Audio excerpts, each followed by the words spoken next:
Hey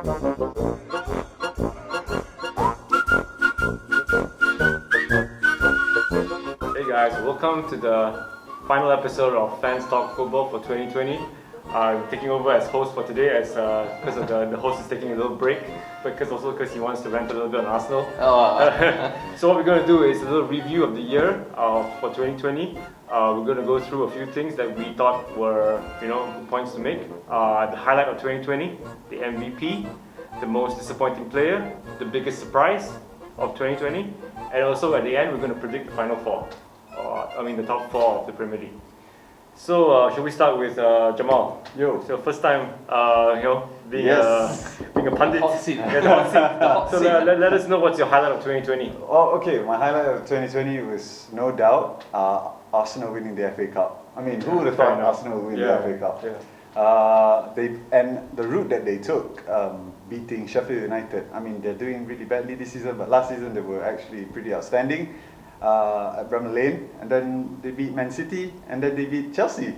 Oh, that's actually pretty. Yeah, it's a pretty impressive run. It was shocking to all of us. It was so surprising, and we loved every minute of the FA Cup. That's my highlight for 2020. Yeah, that's great. Fair enough. Who's your MVP? My MVP of 2020 would have to be Pierre-Emerick Aubameyang. Well, I mean, there's a bit of a problem there because he was so instrumental in that FA Cup run. 2 goals against Man City and then goals against Chelsea as well. There's no doubt, he's definitely our MVP of 2020. But I hope he starts picking up his form soon. At the moment, he's not doing, what he's supposed to do. It was actually disappointing. Yeah. But yeah. So let me just ask. Yeah.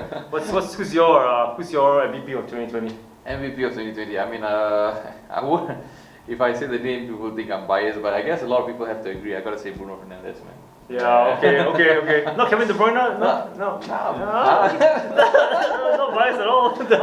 Fair enough. I don't dispute that. Yeah, because I think ever since his transfer until now, his record has been impressive. If you notice, he has been directly involved in so many goals up to the games he played until now. I think 42 games for United. I think he's been involved in out of that about 35 goals. I think direct involvement. Actually, if you think about it as well, he's probably more important to United than De Bruyne is to City as well. It is.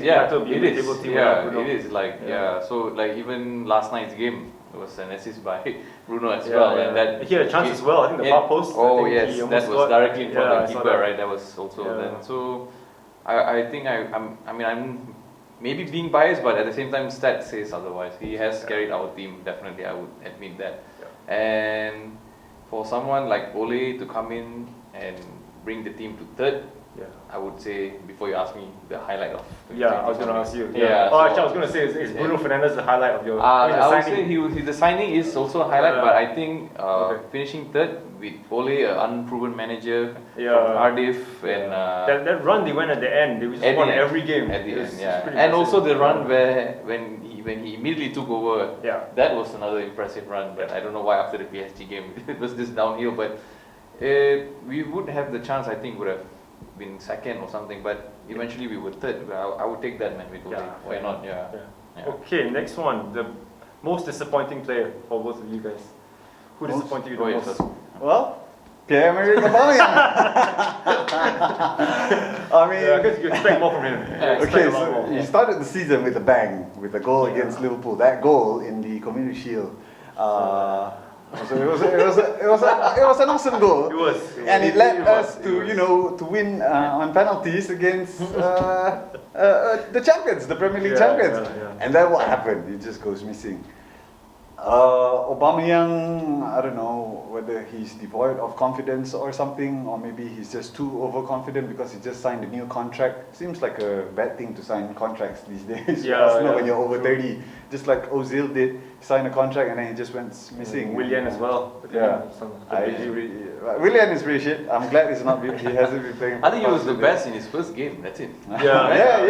But because of the expectations of that's been placed onto Aubameyang, definitely you expect him to be scoring more goals and he hasn't been. He's been rested for the Europa League games. He's been rested for the League Cup games. So yeah, he's just been playing league games, and he's not scoring, and that's pretty disappointing. So yeah, and my biggest disappointment for 2020 would have to be Pierre-Emerick Aubameyang, only because of his performance in the second half of 2020. Do you think the armband is weighing on his game though? Some people don't really excel with the armband, some do. Because Aubameyang had such a contrast of 2020, right? Yeah. At the same time, he was my MVP pick because of that FA Cup run. Yeah. He was already captain then. Yeah.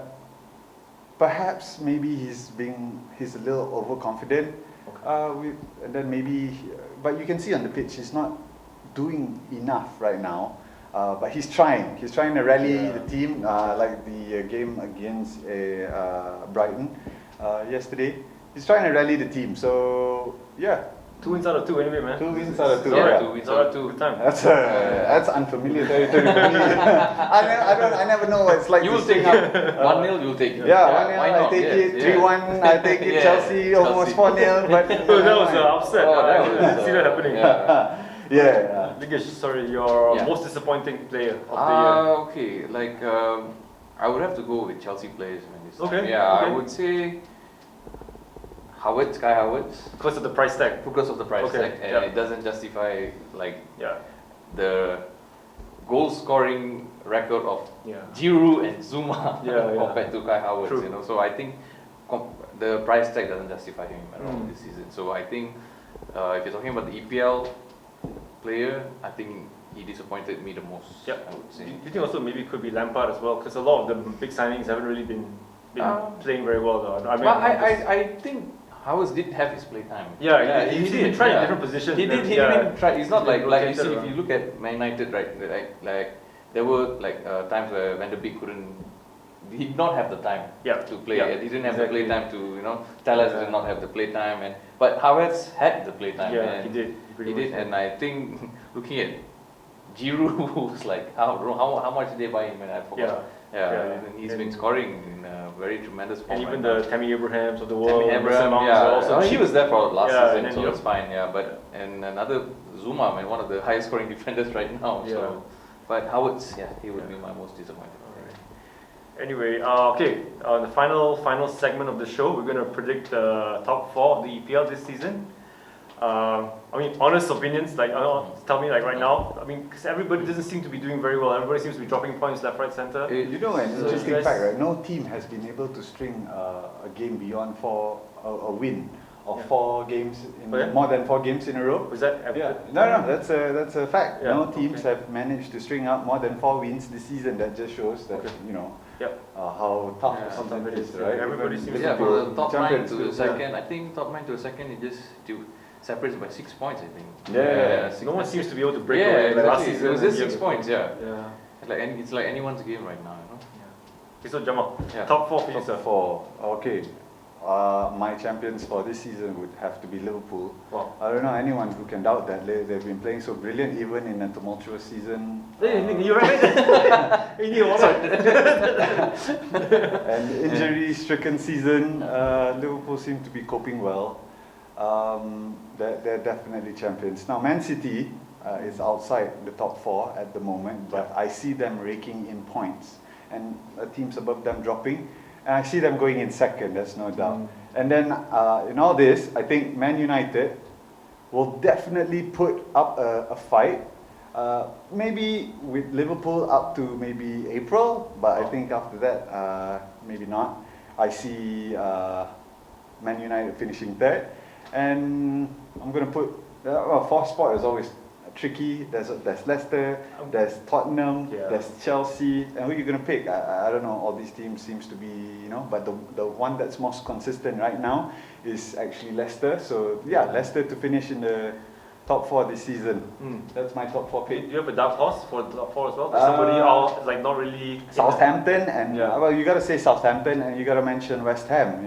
Who would have thunk that these 2 teams will be performing the way that they have. That's true. Southampton actually lost 9-0 at home to Leicester last season. They stuck with the manager. That's the thing. They stuck with the manager, and look at the run. I think their good luck charm is still Walcott. I'm sticking to it because he came in and then he put in a string of some kind of performances. And James Ward-Prowse. Yeah, those are the dark horses. Probably, possibly might finish in the European places depending on what happens in the cup games. I think these two teams will do pretty well. But you know, West Ham is iffy with David Moyes. David Moyes' team tends to do these kind of things. You know, give them more time. And you know, my relegation contenders for this season. Please go ahead. It's not Arsenal anymore. No, Arsenal is. It's not Arsenal anymore. Arsenal is Arsenal, Sheffield, West Brom, Fulham. Yeah, basically this. But Arsenal pulled 9 points away from the bottom 3, so yeah, we are glad for that. We're glad for that. Alright, Lee. Sorry, man. Round us off with your top 4 and your relegation candidates as well. Alright, sure, man. Well, I would say it's not. I mean, it's okay to be confident. I would love to see Man United being the champions. I mean, the last we won was in 2013, so it's like 7 years. So, I mean, it's not like last season, you know, where Liverpool was like miles ahead in front, right, with the points and everything. We just still quite close by. So it's okay to dream. I think we would finish. We have the chance to win the title. Liverpool second, definitely. No, I mean, I'm quite surprised you guys are second right now, considering all the stick you guys It is, man. Yeah. So I mean, losing the first game, we lost at Crystal Palace. Imagine starting the season like that. And today we are second. It's just I'm surprised as well. So third and fourth. Third and fourth, I have a weird feeling. Third, I'm going to give it to Leicester. Okay. Fourth to City. Oh wow. Yeah. Okay. So Leicester above City. Because City is one of their worst starts this season actually, with their points and game together. The team seems to be aging a little. And Pep has been. I don't know. He just loves to rotate players. And Aguero I can see he's showing age as well. So dark horse there. Aston Villa. Yeah. Aston Villa. They are quite consistent. I don't know. Ideas suddenly out of nowhere, and with people like Watkins and Grealish, performing. Okay, relegation. Arsenal. Fulham, definitely. No, man, I wouldn't. They would not be, man. Definitely. Fulham, definitely. West Brom. West Brom, maybe. Are you sure about that though? Because with big Sam back, I don't know. Maybe he seemed to be freaking Maldini getting his team like so. Okay, sorry. Okay, Fulham, Sheffield, definitely. Maybe West Brom because they got beat 5. Maybe, but Sammy is out of nowhere. But look at him. What happened with Leeds, right? I don't know how that happened. And then we draw, and then after we draw. I don't know. Yeah, that's EPL for you, like So, I would go with West Brom. Okay. Alright. Yeah. Anyways, guys, thank you so much for your input. That pretty much rounds it up. Thanks for watching, guys. Please hit the subscribe button, give us a like. Just follow. We're just guys who like to talk about football.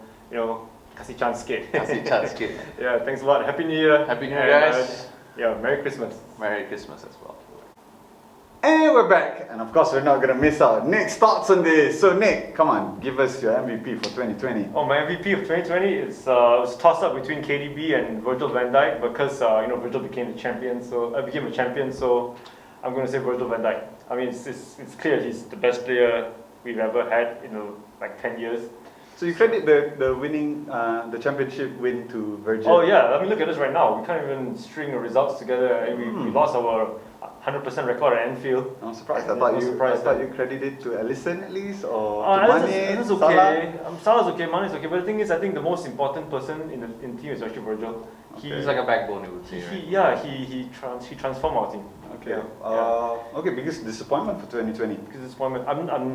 And I don't say this in a biased way because I expect more from him. And I was actually a fan when he was in Juve, but I feel Paul Pogba was a major disappointment for me. Especially with Bruno coming in, he's a big money signing. He's taking over the mantle. I mean, if you were any sort of competitive nature, you'd be quite upset about that. I feel like you want to, fight back. And you want to. Do you say he's a disappointment in 2020 or forever? Like since? Oh no, I wouldn't go too much. I felt like with Bruno coming in this year, I thought it was his chance to show that he's still the top dog in United. And I would agree. I feel he didn't do that. I would agree. I'm quite disappointed. I think he could have done much better. Yeah, definitely. And of course, Nah, this goes without saying. Your highlight of 2020. Oh, my highlight 2020. It's a very difficult question, but I'm going to have to lean to the time when Chelsea beat Man City. Yeah, sounds about right. And then I was under my blanket sobbing like a baby. I'm a 32-year-old man. I was like, oh my god, I waited 30 years for this. And yeah, so that's my highlight. Yeah. Thank you so much. I gotta give it to you, man. Yeah. Campeones. Campeones. I think they still retain their title in 2021. Yeah. Moving on to this season, what are your predictions for the top 4? Top 4. And also your relegation candidates. Okay. Top 4, I feel like it'll be a little bit of a 2-horse race right now. I honestly think United are a challenger. I think you doubt them, but look at them. 2-horse race between Liverpool and Man United. I think so. Wow. Okay. I think Man City, they have Jesus injured and they got the COVID situation right now. I don't think they're going to come out of they this. got money. Yeah, January's coming out. Maybe. But even they haven't really been scoring that much this season. The City, they haven't really been firing on all cylinders. So I would say Liverpool as champions. United second, maybe 5-6 points behind, not far off. And then after that, I'll go with Man City, and then maybe even I want to say Spurs, but seem to be very maybe choke a lot. They haven't won a game. I think in 4 games or 3 games or something like this. They suck and they suck. Okay, that's Bottle FC for you, man. I'm just gonna go for it. I'm just gonna say Aston Villa. Maybe Aston Villa. Aston Villa. Wow. Why not? Why not? Yeah. And Spurs and Leicester will probably be in Europa. Yeah. Okay. Well, usually the table settles down during Christmas. Yeah. Usually the team who's ahead in Christmas usually wins. Go on except win. one time in Liverpool in 2013. So we'll see that. And your relegation candidates. That's pretty straightforward. I think Sheffield United are going down. Sorry. They just can't seem to get a break. Lost to Burnley, for goodness sake. Their games are pretty close. That's the thing. Their games are pretty close, but they can't get a break. Yeah. Sheffield United, Burnley, and Burnley. No, sorry. Sheffield United, West Brom, and Fulham. These 3, yeah. The current bottom 3. I don't see them getting. Any other candidates in the relegation battle for relegation? Arsenal are going to be in the Europa League. So Nice. I think they're going to shoot after that, man. No.